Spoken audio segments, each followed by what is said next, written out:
I ruined my stepdad's life with a lie when I was 15. Now I'm 28 and trying to fix it. I've been sitting on this for years and I don't even know where to start. I guess I'll just dive in. When I was 15, I falsely accused my stepdad Mark of something awful. Essay. It wasn't true, not even close. I did it because I was an angry, messed up kid who wanted to hurt my mom during their divorce. I didn't realize how much damage it would do until it was too late. Now I'm 28, and I recently found proof in my old diaries that I made it all up. I've reached out to Mark to try to make things right, but I don't know if I can ever undo what I did. This has been eating me alive for so long, and I need to finally get it off my chest. I know a Reddit post won't absolve me, but maybe putting my story out there will help someone else think twice before doing something so destructive. My parents split when I was 10. It happened during summer break, right before 5th grade. I remember coming down for breakfast one morning and finding Mom at the kitchen table with puffy eyes. She sat me down and said, "Honey, Dad and I have decided to separate." I didn't fully understand what was happening, just that Dad was moving out. Mom got custody and Dad moved across the state to a city about 3 hours away. He promised he'd visit every other weekend, but those visits became more and more sporadic. I blamed Mom for the divorce because she was the one who filed, even though I later learned Dad was cheating with his administrative assistant at work. Kids don't think rationally, you know? I just saw her as the villain who broke our family. Every time I'd see her cry, I'd think, good, she deserves it, which sounds so cruel now, but that's how my child brain processed things. When she started dating Mark a year later, I hated him on principle. He was this quiet, nerdy guy, worked it for a healthcare company, loved sci-fi books, always tried to bond with me over Star Wars, even though I couldn't care less. He bring me little gifts sometimes, a keychain with my name on it, a book he thought I might like. But I'd just mumble, thanks, and leave them untouched on my dresser. I saw him as an intruder, someone trying to replace Dad. Looking back, he really did try with me. One time, he spent an entire Saturday helping me with a science project when Dad cancelled our weekend visit. He stayed up late building this solar system model with me, and I remember almost liking him for a minute before I caught myself and went back to being cold. They got married when I was 13, and I doubled down. I'd ignore Mark, snap at him, slam doors. Typical moody teen stuff, but with extra venom. Mom would beg me to give him a chance. "He's trying so hard, sweetie," she'd say. "He really cares about you." But I'd just scream that she ruined my life and that Mark wasn't my dad and never would be. Once, I even told her I hated her, and I can still see the look on her face, like I'd slapped her. By 15, I was a walking ball of rage. I'd started hanging out with this group of girls at school who were all about rebelling, skipping class, smoking cigarettes behind the gym, shoplifting lip gloss from the mall. Nothing major, but enough to worry Mom. She and Mark would try to set boundaries, ground me when I broke curfew, and I'd just get more defiant. Then the divorce fight escalated. Mom and Mark's marriage hit the rocks.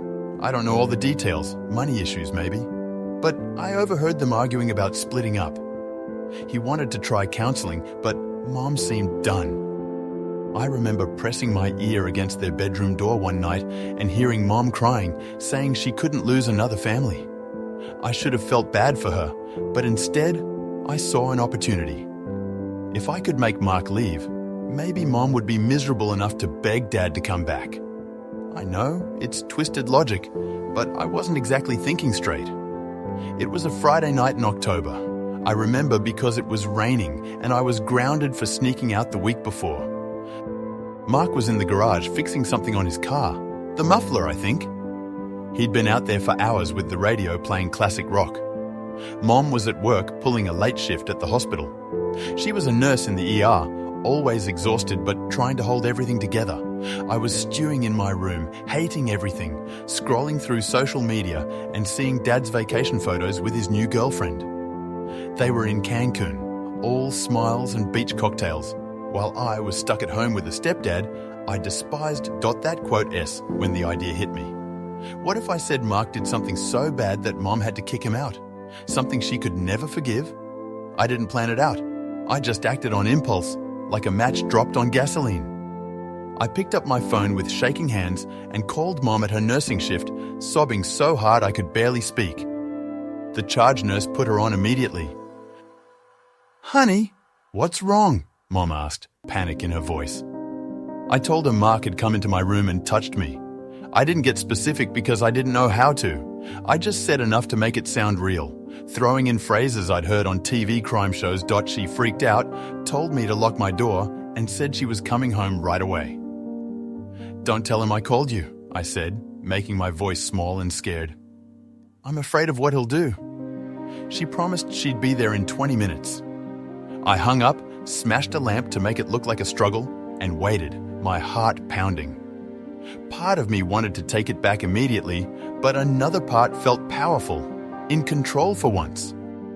When Mom got home, she was a wreck, tears streaming, hands shaking as she fumbled with her keys at the front door. I could hear her calling my name before she even got inside. I met her in the hallway and she grabbed me into this desperate hug, like she was making sure I was all in one piece. "Are you okay? Did he hurt you?" She kept asking Dot. She hugged me, asked a million questions. I stuck to my story, adding little details like, he smelled like motor oil because he'd been in the garage. I said he'd cornered me when I went to get a snack from the kitchen. "He said you'd never believe me if I told," I whispered, something I'd definitely heard in a Lifetime movie. Her face hardened and she called the cops.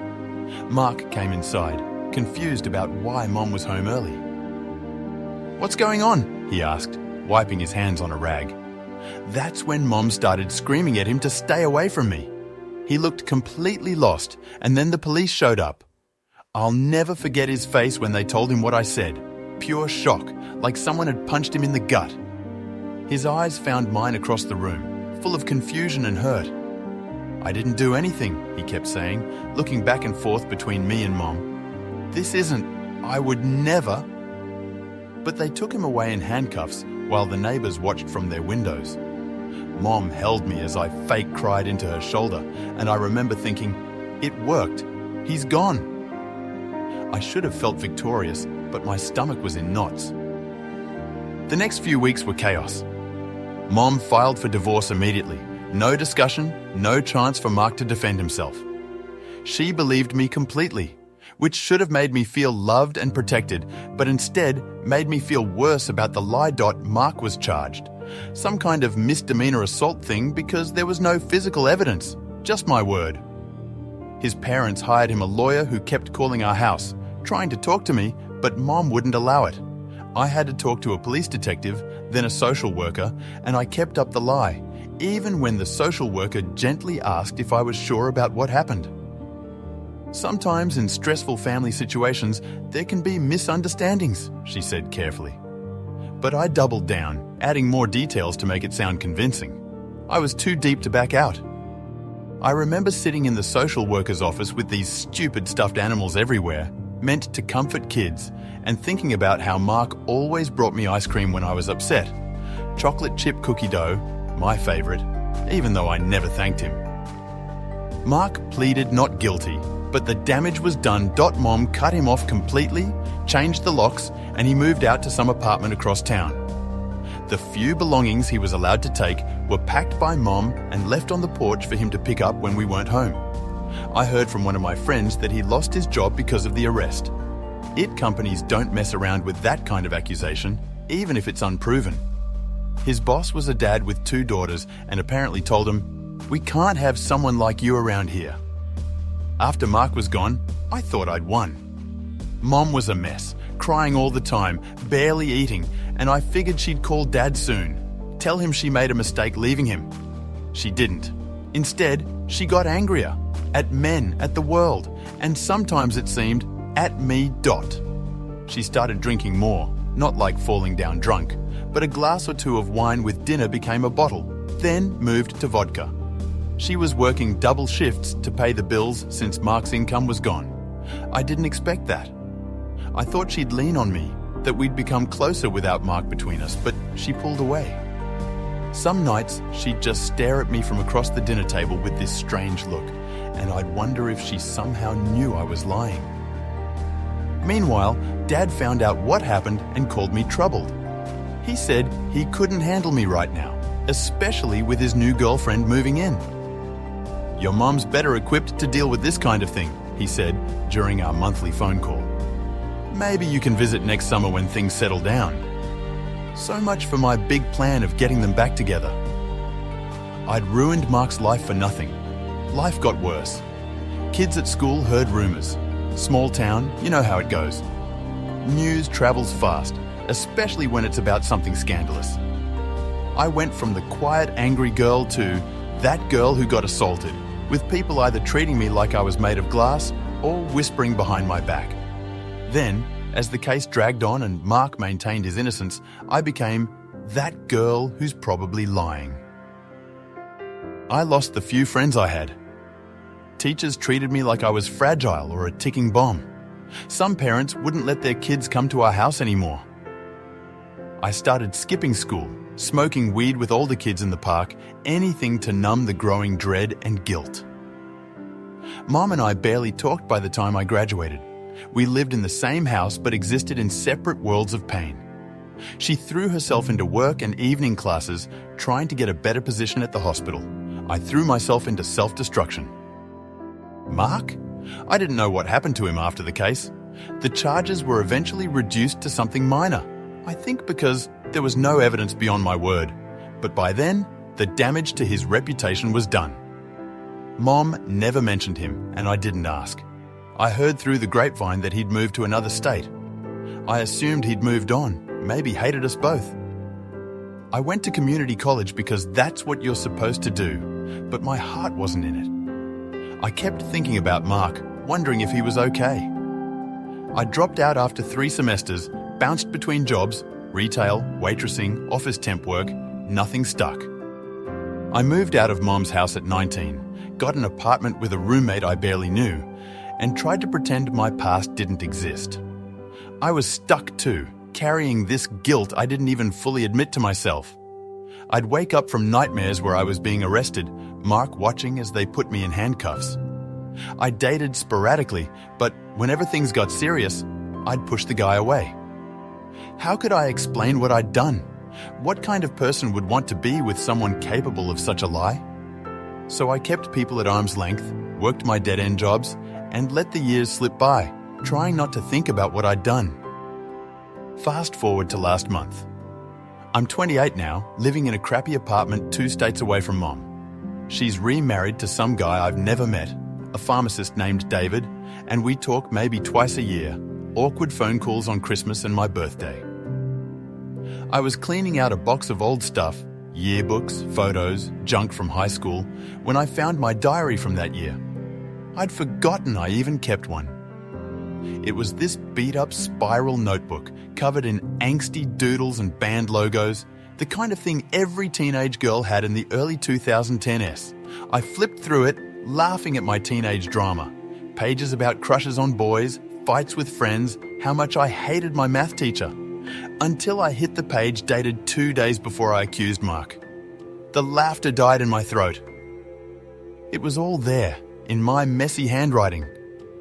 Mom and Mark are fighting again. I heard them last night. She was crying. I hate her so much for what she did to our family. Maybe if I say he did something bad, she'll dump him and call Dad. I could say he touched me or something. She'd believe me. She always believes me. Then, a day after the accusation. It worked. He's gone. Mom's freaking out. The police took him away. I feel kind of bad, but whatever. She deserves it. Maybe now she'll see she needs Dad. I sat there, staring at those words, and it hit me like a truck. I'd always told myself it was a grey area, that maybe I'd exaggerated something real, that I was too young to know what I was doing. But no, this was proof I'd planned it, cold and calculated. I made it up to hurt Mom, and Mark was collateral damage. I felt sick to my stomach. I barely made it to the bathroom before throwing up in the sink.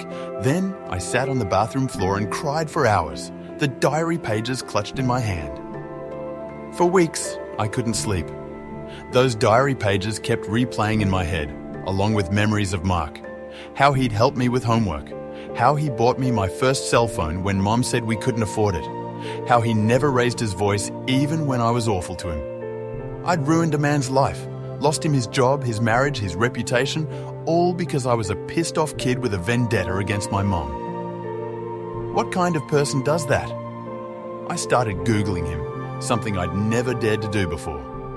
I was afraid of what I'd find, that he'd died or ended up homeless or worse. Took me a while, but I finally found him on LinkedIn. He's 45 now, working some low-level IT gig at a small company in a city 3 hours away. Nothing like the career he'd had before. No mention of a wife or kids. His profile picture was him with a dog, a golden retriever, looking tired, but okay.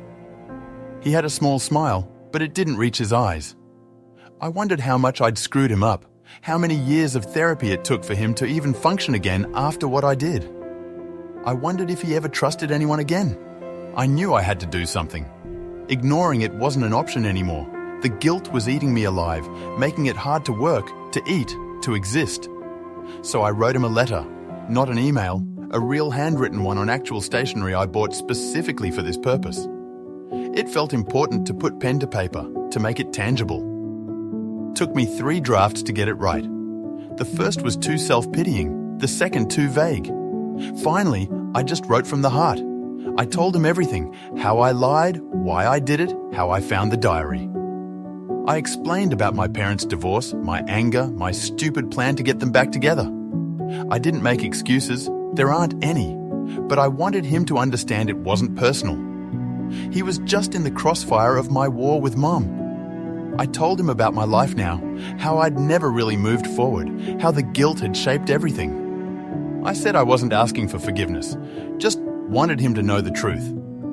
I included photocopies of the diary pages as proof, my phone number at the bottom of the letter, and mailed it to an address I found online, hoping it was still his. After I dropped it in the mailbox, I had a panic attack right there in the post office. What if he went to the police? What if he sued me?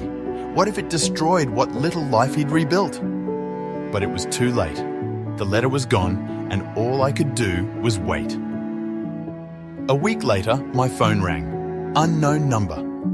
I almost didn't pick up, but I did on the last ring. It was Mark. His voice was quieter than I remembered, rougher around the edges. He said he got my letter. There was a long pause, and then he asked, "Is this some kind of joke? Are you serious?" I started crying, said yes. I was so sorry, I'd do anything to fix it. I'd go to the police, tell my mum, whatever he wanted. He didn't say much, just, "I need to think about this," and hung up. I sat staring at my phone for hours afterward, wondering if he'd call back, if I'd made everything worse. 2 days ago, he texted me. "I'll meet you if you're willing to drive here. Coffee shop called Riverbank on Main Street. Wednesday, 2 p.m. No pleasantries, no additional information. I said yes immediately, called in sick to work, and spent the next day in a state of complete anxiety. Yesterday, I made the trip. 3 hours of nervous sweating, rehearsing what I'd say, stopping twice to throw up at gas stations along the way. I almost turned back a dozen times. What right did I have to disrupt his life again? But I kept going. I needed to face this, and he deserved the truth in person. We met at the coffee shop near his place, a small, quiet spot with mismatched furniture and local art on the walls. I got there early and picked a table in the corner. He walked in exactly at 2, and I recognized him immediately. He looked older than his photo, grey streaks in his hair, lines on his face, a slight stoop to his shoulders. But it was him. He was wearing khakis and a blue button-down shirt, like he'd come from work. He had the diary copies on the table, folded up. Our eyes met, and I felt this wave of shame so powerful I nearly ran out. But I stayed in my seat as he walked over. I stood up, not knowing if I should offer my hand or what, but he just gestured for me to sit back down. I sat down, and he just stared at me for a minute. Then he asked, "Why now? After all this time? His voice wasn't angry, just tired, curious. I told him about finding the diary, how it forced me to face what I'd done. I apologized again, said I knew it didn't undo anything, his job, his marriage, the years he lost. I offered to confess to the police, to my mom, to write a statement clearing his name, anything he wanted. He listened, didn't interrupt. When I finished, he leaned back and sighed, running a hand through his hair. He told me his side. After the accusation, he fought the charges, spent nearly all his savings on legal fees. The case eventually got resolved with some minor plea deal because his lawyer said a trial would be worse, but the stigma stuck.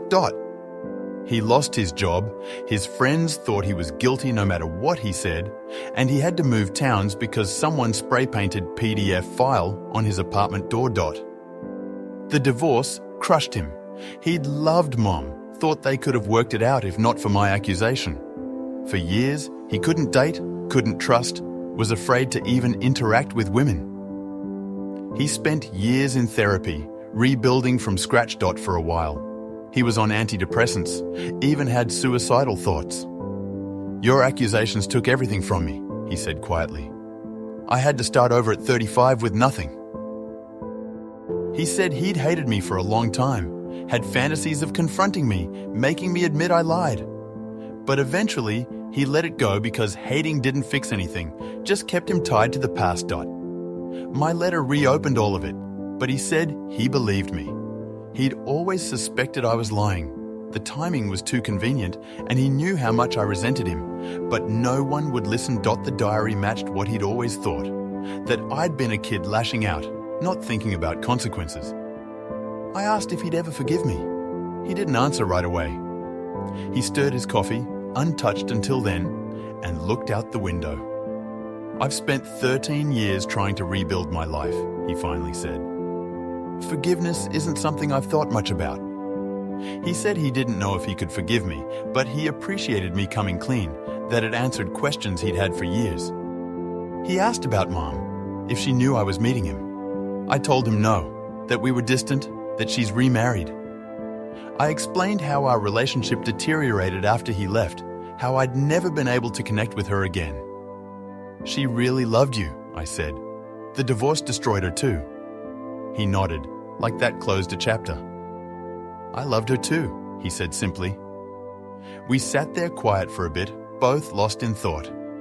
The coffee shop had emptied out, just us and a barista wiping down tables. Finally, he stood up. I don't want you in my life, he said, not unkindly. But I don't hate you anymore. Let's leave it there.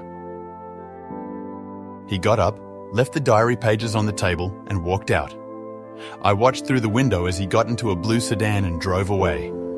He didn't look back. Driving home, I felt hollow. Not relieved, not redeemed, just empty. I'd hoped for some big reconciliation, maybe a hug, a moment of connection. But that's not how life works. I quote, Dee hoped absolution would feel better than this limbo. But maybe this is all there is. Acknowledgement of the damage done, the admission of guilt, and then moving on separately. I ruined his world and all I can do is own it. I'm thinking about sending Mom the diary pages too, telling her the truth. It feels like the right thing to do, to complete this circle of honesty, even though it terrifies me. She deserves to know her marriage didn't end because of a predator, but because of her daughter's vindictiveness. It might destroy what little relationship we have left, but keeping the truth from her feels like continuing the lie. I wonder if knowing would bring her some peace, or just reopen old wounds. Maybe she's happier now with her pharmacist husband, and I should leave well enough alone. I don't know. I don't know what the right thing is anymore. I don't know if I'll ever feel okay about this, but putting it here is a start. Maybe someone's been through something similar, accuser or accused. How do you live with a mistake that changed the course of so many lives? How do you make amends when sorry isn't enough? How do you move on knowing you can never truly fix what you broke? I'm lost, adrift in the consequences of a choice I made as a child but must face as an adult. TLDR. At 15, I falsely accused my stepdad of SA to hurt my mom during their divorce. Found diary proof at 28 that I planned the lie. Met him to apologise. He doesn't forgive me, but doesn't hate me either. Now I'm wondering if I should tell my mom too, and how to live with this guilt for the rest of my life. Tell your mom. She deserves to know the truth. After all these years. As a father with a stepdaughter, this is my worst nightmare. Former prosecutor here with 20-plus years experience in cases involving minors and textual allegations, this situation illustrates multiple systemic failures that I witnessed throughout my career. First, the institutional response. Police immediately arrested Mark based solely on an accusation without corroborating evidence. His employer terminated him before any legal determination. The justice system pushed him toward a plea deal despite maintaining innocence. These are predictable institutional reactions when minors make allegations, but they represent significant due process failures. Second, the evidentiary standard. Cases involving minors often operate under different practical, if not technical, standards of evidence. Your statement alone was enough to destroy a life. While this protects legitimate victims, it creates catastrophic vulnerability to false allegations. Third, the long-term consequences. Criminal records can be expunged, but internet histories cannot. Background checks, housing applications, employment opportunities, all permanently affected even after legal exoneration. The social stigma alone can destroy careers, particularly in fields involving children or vulnerable population. What's particularly noteworthy is how your diary entries would likely have been dismissed as insufficient evidence had Mark presented them in his defense, teenager venting. Yet they're accepted as proof of your deception now. This asymmetry in how evidence is weighted remains a profound problem in our justice system. For you personally, while statutes of limitations for criminal charges have likely expired, civil liability potentially remains. Your written confession creates legal exposure. If Mark chose to sue for damages, your admission could support claims for lost income, emotional distress, and reputational harm. I'm not saying this to frighten you, but to ensure you understand potential consequences of public admissions. That said, your courage in confronting this truth and seeking some form of atonement demonstrates significant moral growth. The legal system rarely accommodates the complex human realities of remorse, growth, and reconciliation. This is actually a textbook case of how trauma manifests in adolescence during family restructuring. The developing brain struggles with impulse control and consequence evaluation, which explains, but doesn't excuse, your actions. I've spent the last 12 years working with both survivors of SA and those falsely accused. This story hits on every complexity I've encountered in my work. What makes false accusations so destructive is precisely their rarity. Because most allegations are true, the system is designed rightfully to protect alleged victims, but this creates a perfect storm when allegations are false. What's missing from many comments here is understanding how devastating these cases are for everyone. Mark lost his career, reputation, and marriage. Your mother lost years to grief and trauma over something that never happened. You lost your teenage years to guilt and shame, and every legitimate survivor loses something when false accusations enter public discourse. Let me be clear. At 15, your brain wasn't fully developed, especially the prefrontal cortex that governs decision-making and understanding consequences. You were a child, responding to family trauma with the limited emotional tools available to you. This doesn't excuse your actions, but provides context that matters. If you want to make amends beyond just apologizing, consider these. Tell your mother she deserves to know, even if it's painful. If Mark is open to it, provide a signed statement he could use professionally. Channel this experience constructively, perhaps by educating teens about the consequences of false accusations or supporting rehabilitation programs for those rebuilding after incarceration. Get therapy. The guilt you carry is its own form of trauma that needs processing. I've seen people rebuild their lives after similar situations, both accusers and accused. The path forward isn't about forgetting what happened, but integrating it into your life story in a way that acknowledges the harm while allowing growth. The fact that you've confronted this speaks volumes about who you've become. You a kid, a mashed up kid in a mashed up situation. Don't let the keyboard warriors here destroy you. As someone who's defended falsely accused people, the damage is catastrophic. At least you're trying to make it right, however imperfectly. The most disturbing element here is how easily institutions believed you with zero evidence. Our justice system is fundamentally flawed. One accusation with no physical evidence resulted in a man losing his job, reputation, and marriage. Police arrested him on the spot. His company fired him without due process. This happens more often than people realize, especially in cases involving minors where protectiveness overrides critical evaluation of evidence. I have followed dozens of cases where presumption of innocence was completely abandoned. The system is designed to err on the side of potential victims, which is understandable, but creates catastrophic failures when accusations are false. What happened to innocent until proven guilty? Mark's life was effectively over before he even stepped into a courtroom. I'm a school counselor who's seen many accusations, both true and false. The fact that you planned this is deeply concerning, but confronting it shows genuine growth. Have you considered therapy? This reminds me of stories from my hometown in India where family disputes sometimes escalate to false charges. The difference is you've acknowledged your mistake. That takes great courage, especially in Western culture where admitting fault is so difficult. Friendly reminder that false accusations are extremely rare. OP is the exception, not the rule. Still important to believe victims. According to multiple studies, false reports make up only 2 to 8% of SA allegations.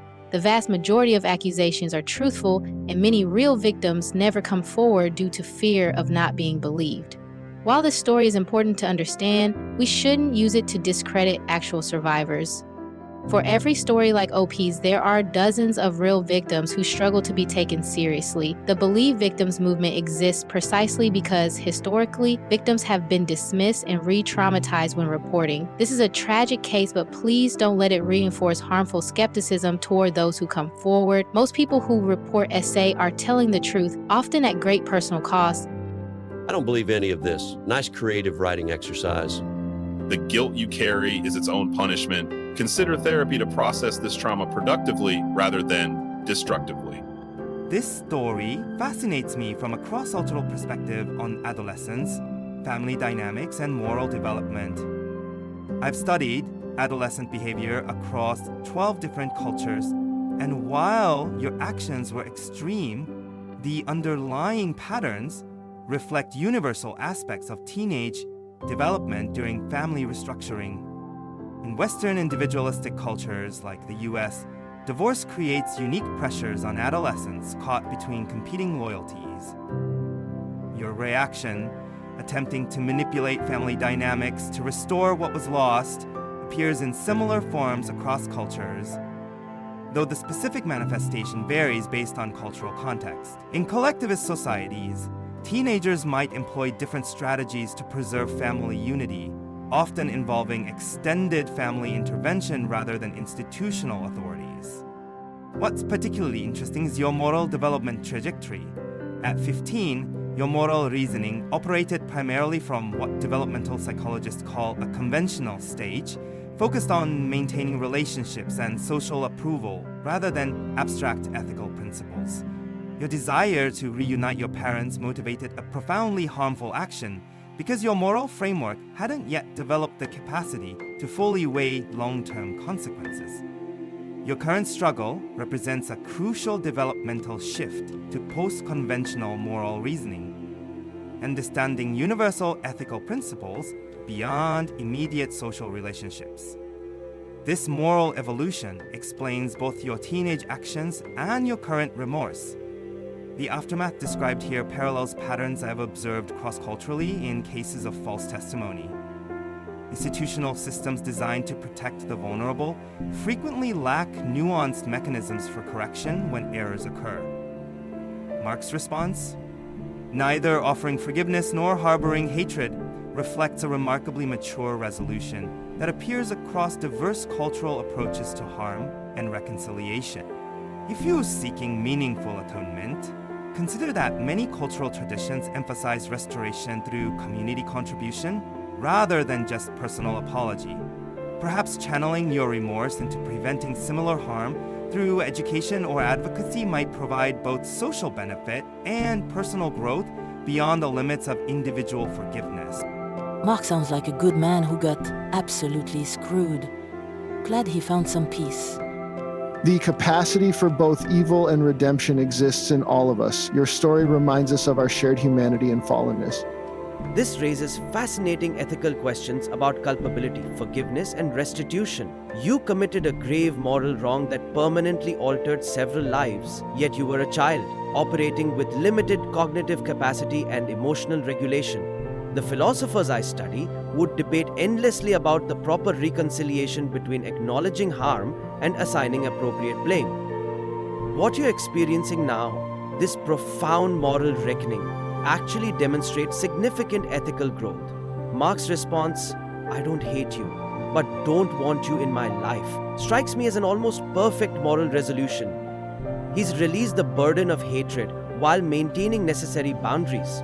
For yourself, consider that atonement isn't a single act, but an ongoing commitment to truth and integrity. Tell your mother she deserves to know. As someone who was actually assaulted, stories like yours make me furious. Do you know how hard it is for real victims to be believed? Y'all saying she was just a kid are wild. 15 is old enough to know better. Period. I teach high school students your age when this happened. Most wouldn't be capable of this level of calculation. Were there other factors? I've been teaching 15 to 16-year-olds for over a decade, and while they can be impulsive and emotional, the premeditation in your diary entries feels unusual. In my experience, even troubled teens typically don't construct elaborate lies with such awareness of consequences. I wonder if there were other psychological factors at play, perhaps undiagnosed issues, previous trauma, or extreme family dysfunction beyond what you've shared. This isn't to excuse what happened, but as an educator who works with this age group daily, I'm trying to understand the full context. Most teens I know who act out do so impulsively, not with this level of strategic thinking. From someone who's been falsely accused, different circumstances, I appreciate you owning this. Most never do. Mark's response was generous. "I don't hate you, but don't want you in my life," is honestly the best you could hope for. My stepdaughter hates me too, constantly threatens to tell mom stuff about me when she doesn't get her way. Your story terrifies me because I know how close I am to being Mark. Counseling hasn't helped. Thinking about leaving to protect myself. Clinical psychologist here. This case illustrates the complex interplay between adolescent development, familial trauma, and moral reasoning. At 15, your prefrontal cortex responsible for impulse control and consequence evaluation was still developing. This neurological reality, combined with the emotional devastation of parental divorce, created a perfect storm for poor decision-making. While this doesn't absolve responsibility, it provides important context. The guilt you carry now actually demonstrates healthy moral development. Consider channeling it productively through therapy and perhaps preventative education work with teens.